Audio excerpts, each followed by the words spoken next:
Ceci est une émission payée par l'heure de la bonne nouvelle.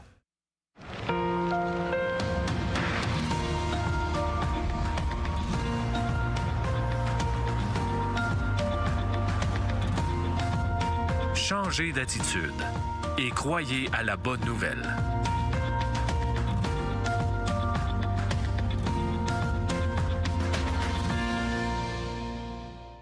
Bonjour et bienvenue à l'heure de la bonne nouvelle. Bonjour François, bonjour Jeff. Messieurs, on est là pour une autre saison, on débute une autre saison et cette année, on aimerait aborder l'Évangile selon Marc. Et le thème que nous avons pris cette année, c'est la bonne nouvelle de Jésus. Est-ce que vous avez des choses à dire au départ sur ce thème? Bonne nouvelle?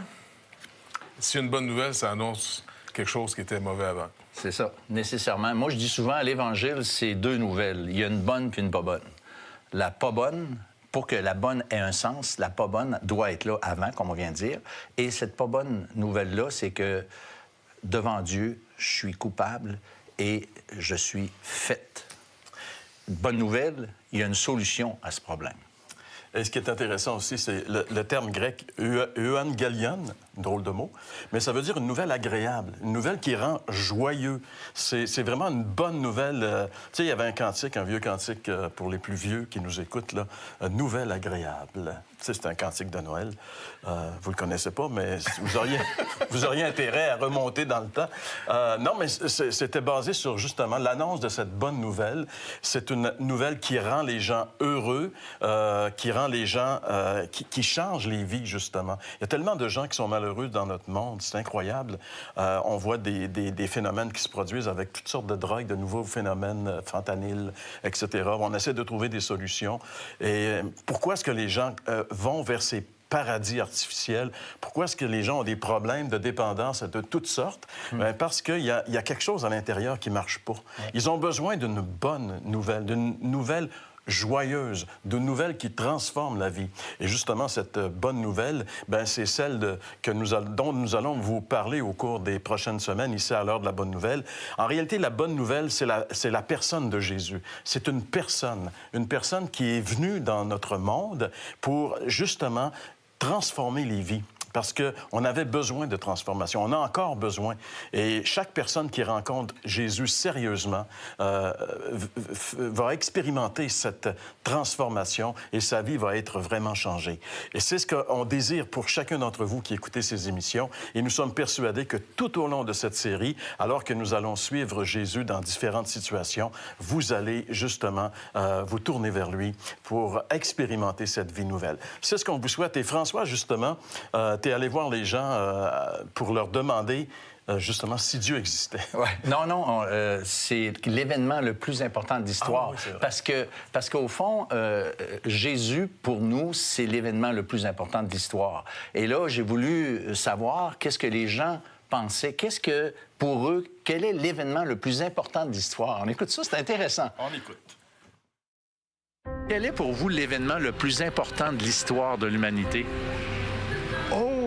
Est-ce que je peux prendre un petit temps pour y penser? Tout à fait. OK. Probablement le fondement de notre civilisation, donc l'agriculture, le développement des sociétés complexes.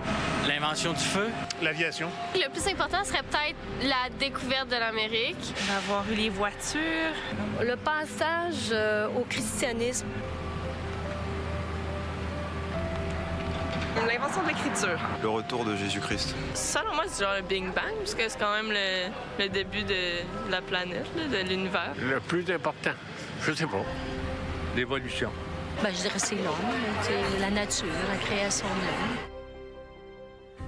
Les avis sont pour le moins partagés, François. On n'a pas beaucoup qui sont nécessairement d'accord avec nous autres, forcément. Mais c'est quand même...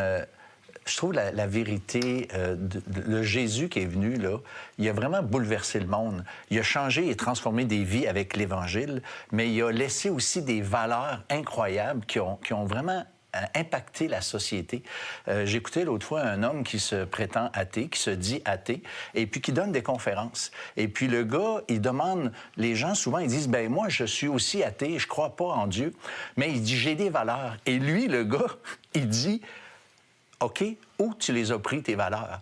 Et là, les gens, ils sont obligés de dire, bien, finalement, de la Bible. Et c'est souvent ça. Puis lui-même, il prêche ça, même s'il ne croit pas que Dieu existe. Il reconnaît que même ses propres valeurs à lui et les valeurs que tout le monde prône, que les gens prétendent presque les avoir inventées, bien, ils viennent de la Bible et beaucoup de toute façon, cet évangile. l'impact de Jésus sur l'histoire de l'humanité, il est tellement considérable qu'il a coupé l'histoire en deux. On compte les années avant Jésus-Christ et les années après Jésus-Christ. Donc, il n'y a pas un autre personnage qui a eu un impact aussi considérable sur notre histoire.